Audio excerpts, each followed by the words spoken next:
The Avengers. That's what we call ourselves. Sort of like a team. Earth's mightiest heroes type thing.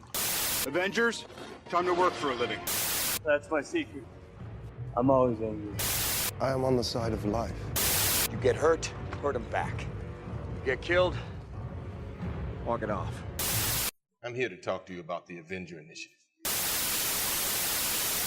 I'm your host, Andrew, and I'm here to talk to you about the Avengers. Welcome to episode 61 of Some Assembly Required, your weekly adventure into the annals of Earth's mightiest heroes, the Avengers. This week, we are taking a look at Avengers Annual Number 2, and Time, The Rushing River. This issue is written by Roy Thomas, pencils by Don Heck and Werner Roth, inks by Vince Colletta, letters by Sam Rosen, and it comes to us in September of 1968. Again, keeping in mind that this is an annual issue, it's going to be a fairly substantial episode today. We're looking at a 40-page story as compared to the standard 20-page issue that we are used to. So there's a lot going on, and we're going to talk about it. We may smooth over a few of the rougher edges, we'll call them, but in general, we will cover the entire issue in all of its glory. Starting off with the cover, it's a pretty cool cover, if a tad busy. I really enjoy all of the bold contrasting colors, especially compared to the black background, but there's a lot going on here. You have all of the current Avengers, all of the original Avengers. They all look really good, but there's a lot of them in a fairly small space, so it kind of adds to that busy sense. One of the things I really enjoy about this is the outlining they use in order to make Black Panther stand out. Obviously, when you have a character dressed in all black against a black background, some efforts have to be made in order to make them stand out, and I think they do a good job.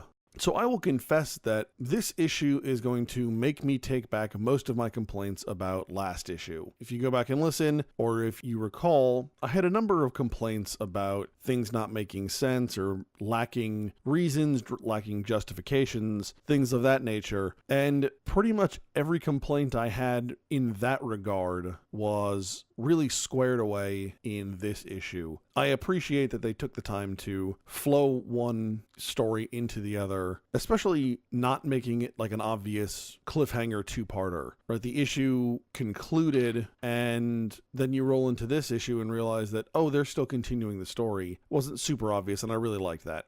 Our opening splash page, in particular, does a really good job of setting up the proper tone for the issue. The situation is really awkward. Everyone on the street is staring at the Avengers, and it starts to do a really great job of building up the idea that there's just something not quite right since the Avengers have returned from their adventures at Castle Doom. In this particular instance, we pick up with the Avengers walking through New York City, and they're making their way back to Avengers Mansion. And as I mentioned, there are a lot of people staring and stopping and turning, and they're really making more of a scene than a group of costumed Avengers normally do. And as the Avengers are making their way back to the mansion, they're kind of talking about what's going on and how things seem a little bit weird. The fact that their aero car was missing from outside the castle, the fact that Jan fell asleep when at the controls of the time machine, and really fell asleep for no good reason. When they get to the mansion, they find that Jarvis is missing, and then they inadvertently trip some defense mechanisms, and in order to take those mechanisms out to stop them, they throw a record cabinet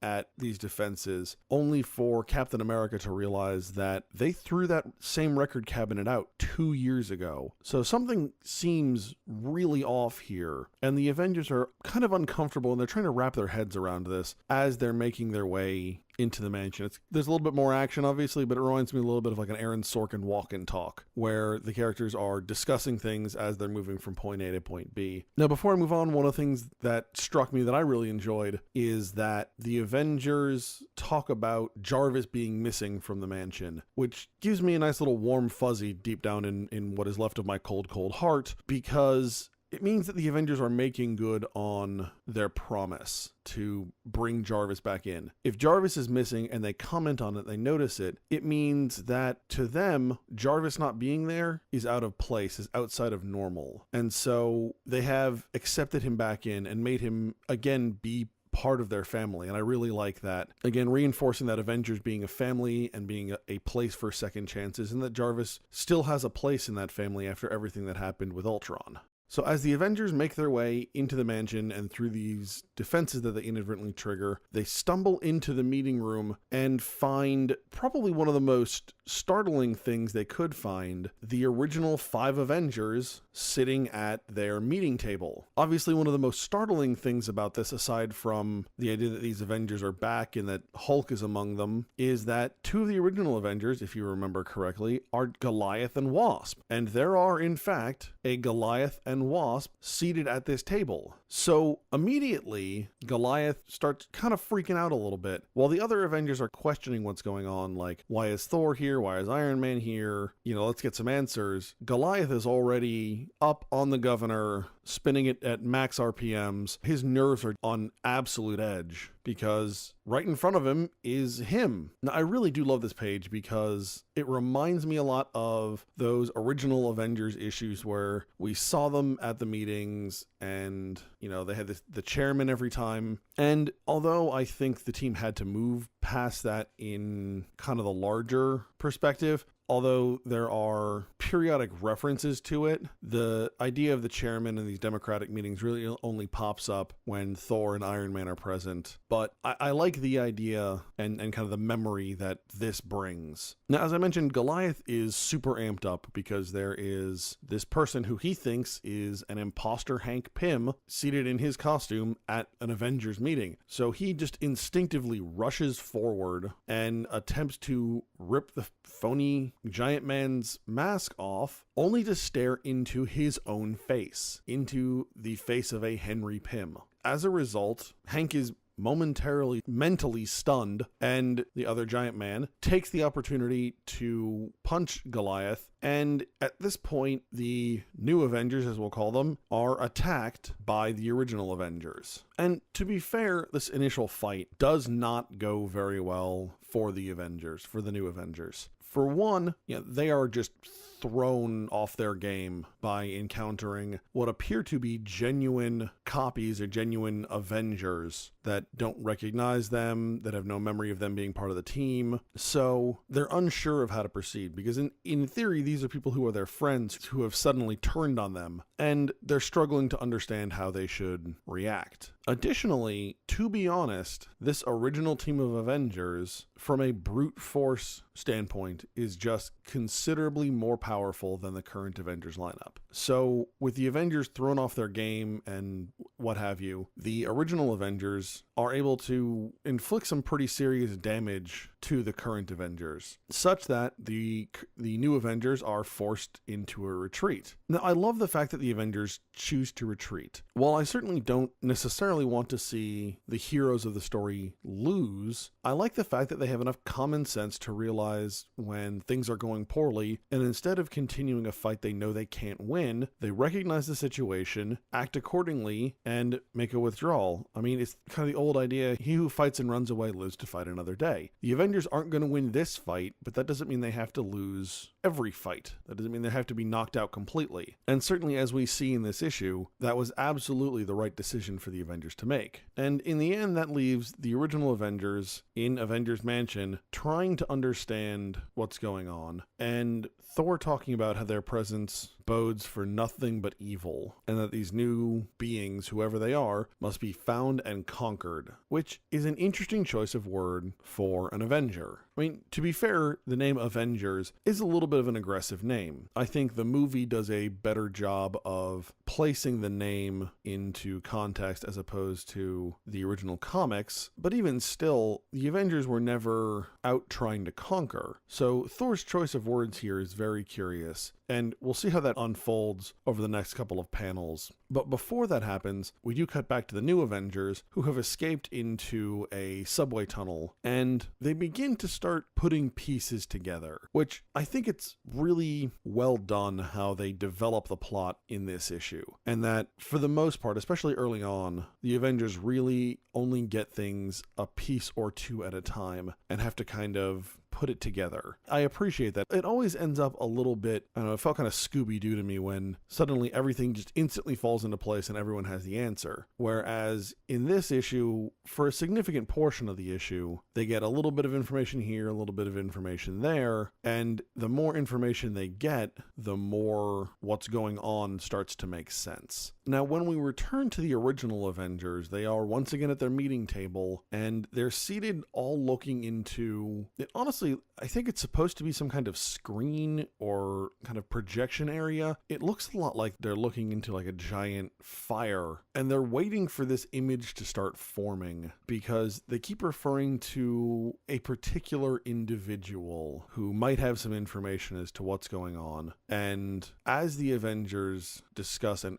wait, the image of a person in some kind of armor forms who identifies themselves as the Scarlet Centurion. And he actually describes himself in kind of a cool way as being from the vaporless void between time and space, from the place where eons are as moments. And that's kind of a cool mental image. Now, as we see the Scarlet Centurion, he is kind of broken up, and it's a little bit of a ridiculous look on the comic page, but I kind of dig it, where they're trying to make the Scarlet Centurion appear to be kind of transparent or maybe holographic. The execution isn't spectacular, but they definitely convey the idea that he is projecting an image from elsewhere. And overall, in addition to the dialogue that's going on by the Centurion and around him and about him, adds to this sense of the character's nefarious nature and kind of the ominous nature of this discussion.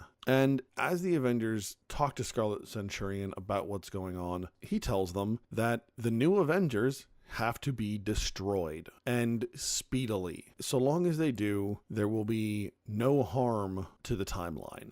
Now, what's interesting here is some of the Avengers kind of balk at this idea, especially the use of the word destroyed. Iron Man says that's not really their scene, and Thor even says, thou didst not command us to kill the others. So within this conversation, we're starting to get a very different picture of the Avengers than we've seen in the past. And there is something going on far more devious and dangerous than just the original Avengers encountering the new Avengers. I'm also fascinated by the way the Scarlet Centurion addresses the Avengers, where he is almost constantly vacillating between a very demanding and superior attitude, and then almost with the next sentence striking a very conciliatory tone. He gives the Avengers orders, and then he turns around and apologizes for pushing so hard and that their past sins are forgiven. These kinds of things where it's really kind of throwing, I think, both the reader and the Avengers off balance, so that you don't 100% buy that he is, I think, as dangerous or as menacing as he actually is. You know, yes, he is this commanding figure, and he has these high standards and things that need to be done in his name, but really he's a benevolent character, and he's forgiving, and he has our best interests in mind if we would only listen to him. And I think that's important to keep in mind as we start to see what's been going on with the original Avengers and why they have made the decisions they have made. Once again, we are going to cut back to the new Avengers, who are still in the subway tunnel, and again, they're starting to piece together what's been going on, and they've come to the conclusion that, at least in significant part, Dr. Doom's time machine is somehow responsible for what's going on, and that when they became solid in the past, right, remember last issue when they were fighting against Baron Zemo, somehow, in some way, that's where things kind of came off the rails. As they're discussing this, Goliath realizes that he may know of something that could possibly help the Avengers, and it's a device called the Herodatron, which is a device that records and can play back history into people's minds kind of at a high speed so they can really intake this data very quickly. It took me forever to get the name right in my head until they explained that it's named after the father of history, who is Herodotus. And then the name kind of fell into place for me. I also like the name referencing Herodotus But as Goliath is doing this, and he talks about how he worked on this thing a couple of months ago, he begins to kind of mentally unravel a little bit. And he breaks some, and he breaks literally a few things in terms of he smashes his fist into the walls. And I appreciate this on a couple of levels. One, the fact that it's Goliath who's the first to break, given what we know about his future mental instability. You know, when that aspect finally gets introduced into his personality, there's so much evidence that really helps back it up that you really buy what's going on. But the other thing is that especially he and Wasp are again under the most pressure, given that they have encountered living, breathing duplicates of themselves who are not themselves. So they've been under the most stress. And then when Hank starts thinking about the things he's accomplished in his life, like working on the Herodotron and things like that, and he realizes that maybe those things never happened and that the life that he has lived and the things that he valued have no meaning here, it hits him like a wrecking ball. And, you know, it takes him a little bit. I also really appreciate the fact that Cap kind of mentally theorizes that although everyone may break at some point, Cap is probably the most likely to be able to adapt because in a lot of ways, Cap is already living a life like this. While he hasn't directly encountered a doppelganger of himself, certainly he is living in a time and a place where history is radically different than what he knew or accepted, that his current events when he was unfrozen are almost 2 generations in the past, 20 years. So the idea that Cap is this man at a time really kind of helps him adapt to this situation where the past is not what he thought it was. But again, even Cap acknowledges, I may start doubting my sanity if we're here too long too. And with that, the Avengers head to the Herodotron, which is kept at a nearby university. And outside of the university, we find 2 police officers guarding the entrance. Given that they made such a big deal of how important this device is, and then you see the police standing outside, I really would have figured there would have been more to the Avengers getting into the building. But as soon as Goliath and Wasp take out these 2 police officers, the next scene is them inside the building with the Herodotron. A scene like this kind of sends me in 2 different directions. One, it felt like they were building it up to be this like tough kind of heist break-in thing that they were going to have to do, and then they just knocked out the cops, and it was like there was some build up there that didn't really lead anywhere. And the other half of me goes, yeah, but they're not bogging down the overall plot in order to go into this subplot diversion where they're trying to break into the building and all this. So they're making better use of their page count, I think. But like I said, I'm a little bit torn. I could have maybe stood to have at least a couple more panels of them putting a little bit more effort forth into getting into the building and into the Herodotron. Now, once they do, they go ahead and start setting up Captain America into the device so that Goliath can run the controls and Cap can get all the information, which in a lot of ways makes sense because Cap is the most tactically minded of the Avengers and is generally accepted to lead the team here, especially among the new Avengers. Among the original Avengers, once Cap joined the team, although he shone through overall as the leader, it was certainly one amongst equals to a much larger extent than it was later on. So once Cap is all hooked in, Goliath begins to run the machine, and Cap gets this flood of images that eventually clarifies, and we find ourselves in the final couple of panels of Avengers number 2. So all the way back for us, 59 episodes ago, at the end of issue 2, where the Avengers have just finished defeating the Space Phantom, who still great villain. Underused, kind of goofy, looks like Nosferatu, but great villain, great issue. And as Hulk begins to tell off the team after getting all of their barbs and whatnot, as the Avengers were fighting amongst themselves, and Hulk is getting ready to leave the team here, instead, the Avengers are visited by Scarlet Centurion. And he informs the Avengers that in their current time, the influx of superpowered individuals causes problems, and it actually threatens the entire era. Now, to be fair, knowing what we know about superhero comics and all the terrible things that happen, he may not actually be wrong. But as a result, the Avengers stay together. Hulk doesn't leave the team, and the Avengers begin to hunt down and disable any superpowered individuals. Now, my one complaint here at this part of the backstory, if you will, is the Avengers are awfully willing to trust the Scarlet Centurion. And although they're a newly formed team, they really don't know this guy from Adam. And to a large extent, he's really kind of pushing them into a direction that they wouldn't naturally go towards, and they're kind of uncomfortable going down. The Avengers are here to help people, not to take out other superpowered individuals. And I think in the end, they decide that if this person has come from the future in order to warn them, that they are probably doing so for the benefit of mankind, and that the risk of being wrong is much less significant than the possible risk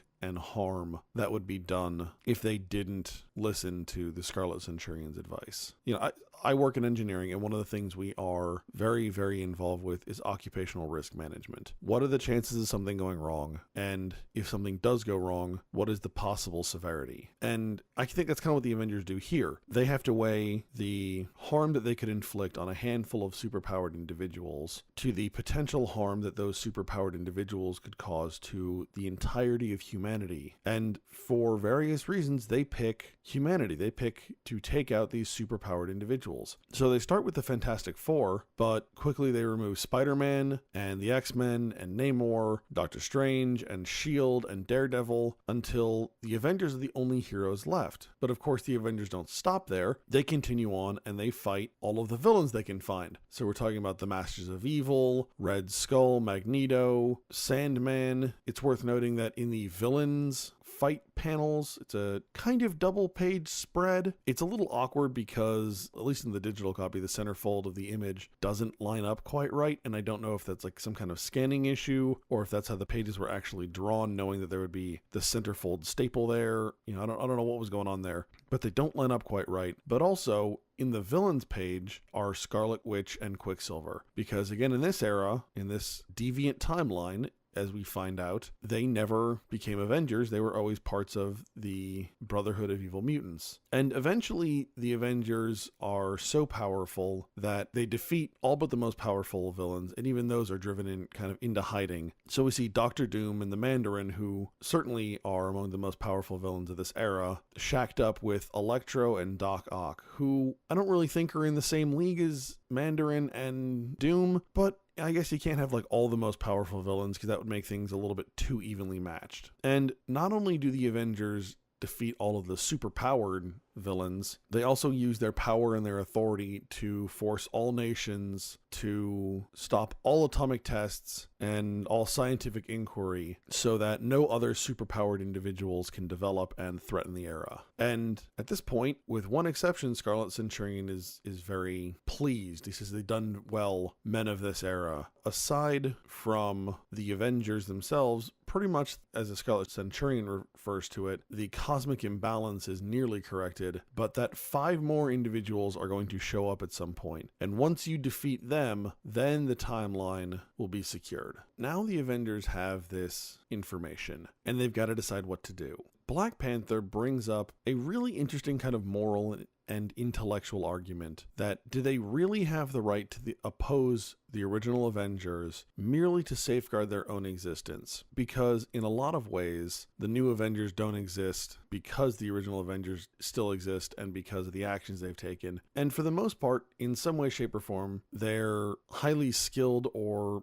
powered individuals. And Wasp even follows up with the idea that, you know, are they robbing Earth of this potential golden age? And obviously that argument doesn't really serve the story. So instead, it kind of gets downplayed by a very rousing motivational speech from Captain America. But unfortunately, I think we lose something not further diving into this debate, right? Black Panther poses the idea and Cap shoots it down almost immediately. And, you know, to a large extent, Cap has a point in that opposing these original Avengers in their current iteration is opposing tyranny, because the fact that the Avengers are imposing their will and the manner in which they are imposing their will is impinging on basic human rights of quite honestly, the rest of society. Are they doing it out of well-intentioned motives? Sure, but since I've been quoting old sayings this episode, here's another good one. The road to hell is paved with good intentions. And it's very obvious that these original Avengers in this timeline are very much on the road to hell. They have forgotten their kind of central tenets and duties to humanity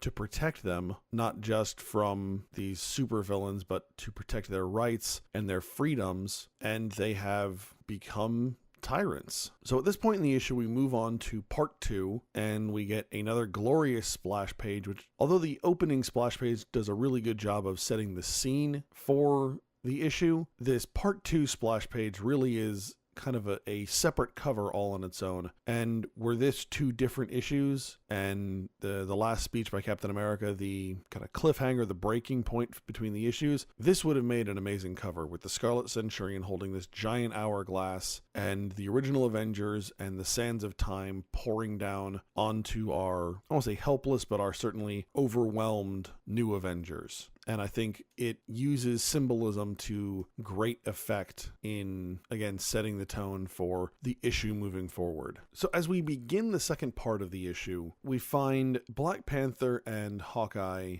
going off to find a piece of Dr. Doom's time machine. And as they're flying to their destination, we get a little bit more plot filler here explaining how Scarlet Centurion interfered with events last issue so that he caused the world to exist as it does in this issue. Unfortunately, I think the explanation is a little bit weak, as the Avengers theorize that all of these problems that they've encountered were due to the fact that there were 2 Avengers in the timeline when they rematerialized in the past, when they went from being these observing ghost-like characters to actually existing there. Because it's one of those things that the Avengers and Marvel Comics in general, they postulate here and then they throw out the window and really don't deal with again. If you look at the last few years of comics, we had All New, All Different X-Men, which was a fantastic title, but it starred the time-displaced original X-Men. So for a lot of those X-Men, they existed at the same time as their counterparts. Obviously, original Jean Grey was dead when young Jean Grey was in the present time, and not too long after that, Scott Summers died. But for a period of time, 4 of the 5 occupied the same time, and that was no problem. No weird paradoxes, anything like that were developed by simply existing in the same timeline. It's kind of a weak explanation that really has no bearing on the future of the Marvel Universe. But it does manage to fill some of the time while Black Panther and Hawkeye make their way to this construction site where the piece of Doom's time machine is located. And it's very clear that this is a setup. There's no good reason for this piece of equipment to be at this construction site other than they claim that it was meant to be buried beneath this new building that's going up. But like I said, Hawkeye correctly assumes that it is a setup, and just as he does, a beam comes flying at the 2 of them, followed very closely by the Hulk. Now, what I really enjoy about this particular portion of the issue, this fight, is Hawkeye and Black Panther tend to be 2 of the more acrobatic characters. Obviously, Hawkeye with his circus background and Black Panther with his cat-like theme. The 2 of them really are jumping and dodging and doing various acrobatic moves in their fight. It makes for a really fun, great fight. It's a lot of action movie kind of stuff, and it makes for a good read, you know? Now, it's pretty obvious that the original Avengers, when they fought the new Avengers, one team against the other, the original Avengers had the upper hand. By breaking into these smaller groups, the new Avengers are able to exploit their knowledge of the various weaknesses of the original Avengers and therefore combat them more effectively. For one, Hawkeye is ready with an anti-metallic acid that he fires on Iron Man, and it begins to dissolve parts of his suit. Right, so that's a very fitting weapon to use against a character like Iron Man. And if you didn't know about Iron Man and his suit and his weaknesses, then you wouldn't combat it very effectively. Now, the Hulk, on the other hand, I would like someone to explain to me what happens here, because Hulk is defeated by Hawkeye firing an arrow at him that circles around him, making this really heinous noise that causes him to transform back into Banner.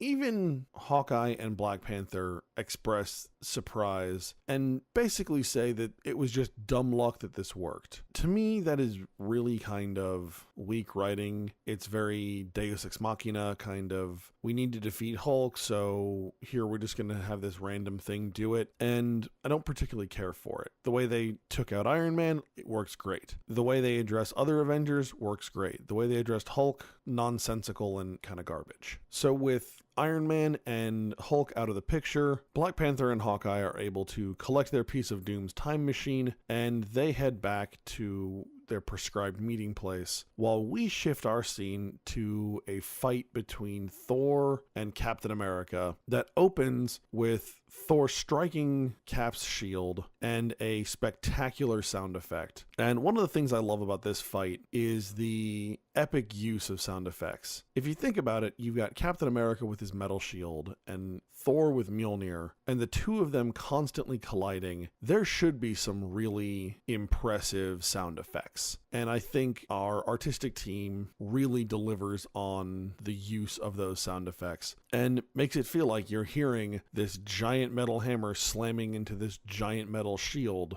with the appropriate amount of force. Now, as I said, I don't really care for how they dealt with Hulk, but the way they deal with Thor makes a lot of sense to me. It's a little bit on the nose, but the fact that Cap basically decides to play keep away with Mjolnir is entertaining to say the least. So what happens here is that over their time together in the proper 616 timeline, Captain America has realized that Thor insists on having Mjolnir come back to him all the time, that he can't be away from it. So Cap decides to figure out what happens if I keep him away from Mjolnir. And as we know, Thor will turn back into Donald Blake. So as the 60 seconds runs out, Thor turns back into Donald Blake, and Captain America is able to collect his piece of Dr. Doom's time machine. And we see him loading this piece of the device onto his aero car through the eyes of Scarlet Centurion watching him on a television monitor. And he basically implies that this is all kind of a setup. Things are going the way he wants them to. Now, one thing I will say about the Scarlet Centurion here is that I think he looks much better as a visage, as a hologram or whatever he is, because in person, like in the flesh, his armor just doesn't work, especially his chest piece is basically like a corset. So he's almost like a more muscular, hooded and cowled version of like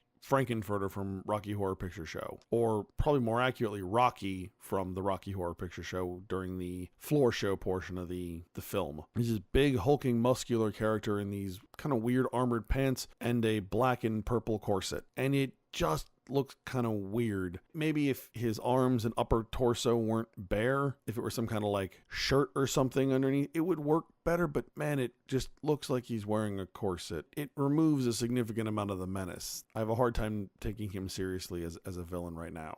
We've seen Hawkeye and Black Panther take on Hulk and Iron Man. We've seen Cap take on Thor. So on both sides, that leaves Wasp and Goliath to face off against themselves in what is definitely the weirdest of the fights. And I don't mean that in like the fight was awkward and odd, but certainly the, again, most disconcerting, most odd and, weird fights it's the best way to describe it. One of actually the weirdest things here to me is that it seems like the characters are more extreme. And what I mean by that is like Thor is always kind of borderline good, borderline bad.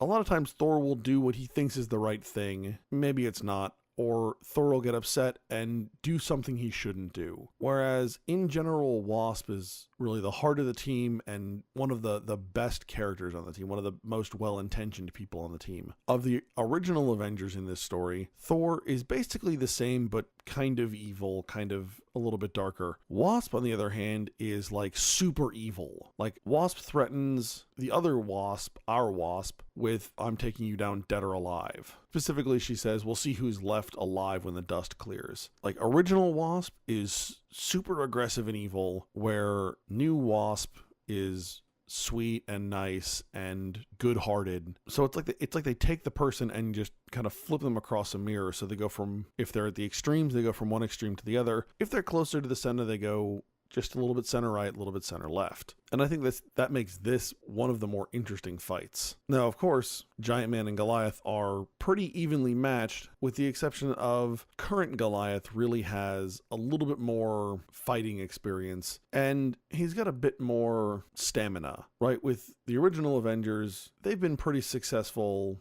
every time, and really in a fairly small amount of time. The new Avengers have not always been as successful, and they've certainly had to fight their way out of situations a lot more. They've had to have a lot more stamina in order to get out of some of the situations they found themselves in. So in the end, it comes down to Goliath outlasting Giant Man. And with that, the Avengers are able to travel back to Castle Doom and reassemble the time machine. Now, when they do, it appears as though Scarlet Centurion uses the device to kind of free himself from wherever he is and travel back in time, and decides that he is going to destroy the Avengers himself. Since the original Avengers failed, he is now going to take care of the Avengers. And the first thing he does is attacks Captain America and turns him into Capsicle version 2.0. To be fair, I think it's kind of a fitting and a kind of ironic punishment for Cap, and it made me chuckle quite a bit to myself. So as the majority of the Avengers engage with the Scarlet Centurion and keep him occupied, Goliath, in his Ant-Man form, hitches a ride on one of Hawkeye's arrows and gets inside of Doom's time travel device. And with it, he turns the entire chamber, not just the little platform, into a time travel device and sends Scarlet Centurion back into the void where he came from. And on top of that, he basically forces the Avengers back into their native timeline. It's not super clear, even using, fuzzy science fiction comic book science, how exactly this all occurs. But the general idea is that they're able to undo those things that Scarlet Centurion did while they were in the past and reset the timeline back to its original path. And as the Avengers travel back to their time and things begin to reset, the Avengers discuss how they are going to have one hell of a story for their records. And we get in the Marvel Universe what is effectively the greatest Deus Ex Machina available to us, the intrusion of Uatu the Watcher. It's a little funny. Uatu looks a little off model in this, but he introduces himself as the Watcher, and as fans of the Marvel 616 will note, Uatu is the Watcher for Earth and for the Marvel Universe. And Uatu explains that basically everything here is being reset, and even goes so far as to explain who the Scarlet Centurion really is, and that he is in fact the man who will be known as Pharaoh Rama-Tut, and more importantly to the Avengers, the man who will eventually be known as Kang the Conqueror. So, in the end, Avengers Annual number 2 is a Kang the Conqueror story, which makes me so very happy, because man, do I love me some Kang. Now, of course, obviously it's not a Kang story in the traditional sense. It is a story involving one of Kang's other timeline, other history, other portions of his timeline personas, of which there are many. We have mentioned some before. Rama-Tut, Kang the Conqueror. We now have the Scarlet Centurion. We also have the character Immortus, though that has not actually been identified in the Marvel Universe at this point, but we will find out in the future that that is the case. And again, it really kind of fits Kang's MO, going back in time and messing with the timeline and trying to make things more to his liking. Obviously, the less superpowered individuals there are, the better off for Kang. The more the Avengers trust him, the better off for Kang. All of this is manipulating so that he can conquer the past. Now, what I don't like about this portion of the story here is that in the last 2 pages, we get a lot of explanation through exposition. It's nowhere near as bad as things were like during Don Heck's first couple of stories, where it was a whole lot of action, and then the last 3 panels we tried to cram in an ending and an explanation. But we probably could have gone another page or 2 and fleshed things out a little bit more, so that we didn't have to rely quite so heavily on the exposition by Uatu here. So with that, the Avengers find themselves back in Castle Doom, basically at the end of last issue, and they have a conversation similar to what they had before about how Cap is sad to have watched Bucky die again, but is glad to at least have some level of closure, and then the Avengers make their way to their aero car in order to return home. And that's where the issue ends, at least the main story. Now, there's 2 things I want to talk about here. One is that I love how well this issue does of comparing and contrasting the original Avengers to the new Avengers, because the teams are very different. And although it can be reasonably argued that the original team is more powerful, as I mentioned, from a brute force standpoint, the current Avengers lineup is far more balanced. They fight much better as a team, and they make up for their lack of strength, physical prowess, by being more cunning and more intelligent and thinking their way through problems a lot more. One of the examples of that is how the new Avengers are able to exploit the weaknesses of the original Avengers in order to win those fights. While the execution in a couple of places is a little bit on the loose side, it serves again as a contrast of the relative weaknesses of the teams. The original Avengers are super powerful, super strong, but their potential weaknesses, like Thor turning back into Donald Blake or Hulk turning back into Banner or Iron Man's chest piece, they're far more debilitating weaknesses. Whereas the current Avengers team, again, doesn't have a lot of that brute force power and even to a large extent presence that the original Avengers have. I mean, let's be honest, Thor and Hulk are a presence. If they show up at your house, they're there. Black Panther shows up or Wasp shows up. Maybe you do, maybe you don't, probably not. Right? There's a lot more skill and cunning involved, but for the most part, they're able to use those abilities no matter what. Whereas under the right circumstances, you can disable 2 to 3 of the original 5 Avengers without a whole lot of effort if you know what you're doing. And I think that's where the current team that we're dealing with here, the new Avengers, so to speak, really finds a lot of its strength. Now, of course, being an Avengers annual, you get a lot of bonus content at the end of the issue. So there are some fun pinups, and there's a whole big 2-page Avengers member splash kind of page pinup. That's really cool. And then we get a little mini story called Avengers Assemble, which is effectively Roy Thomas, John Buscema, and Don Heck collaborating together in order to write an Avengers story. It's really goofy, it's very self-aware, and it's pretty entertaining. If you get a chance to read it, it's definitely worth a few minutes. And it's one of those little tiny treasures that you get periodically in an annual issue, or maybe you get as part of a big event. I remember it's now probably a couple of years ago when Marvel was in the middle of Secret Wars. One of my favorite writers, Jonathan Hickman, did a Secret Wars parody issue for fun and basically poking fun at himself for not knowing how to finish Secret Wars at one point in the process. It's things like that that are just a lot of fun and really worth checking out if you like to dig a little bit deeper into how the sausage is made.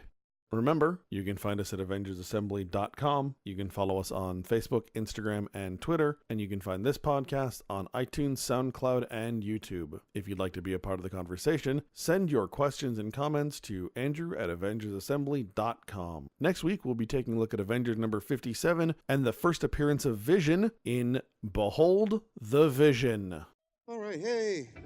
All right, good job, guys. Let's just not come in tomorrow. Let's just take a day. You ever tried shawarma? There's a shawarma joint about 2 blocks from here. I don't know what it is, but I want to try it.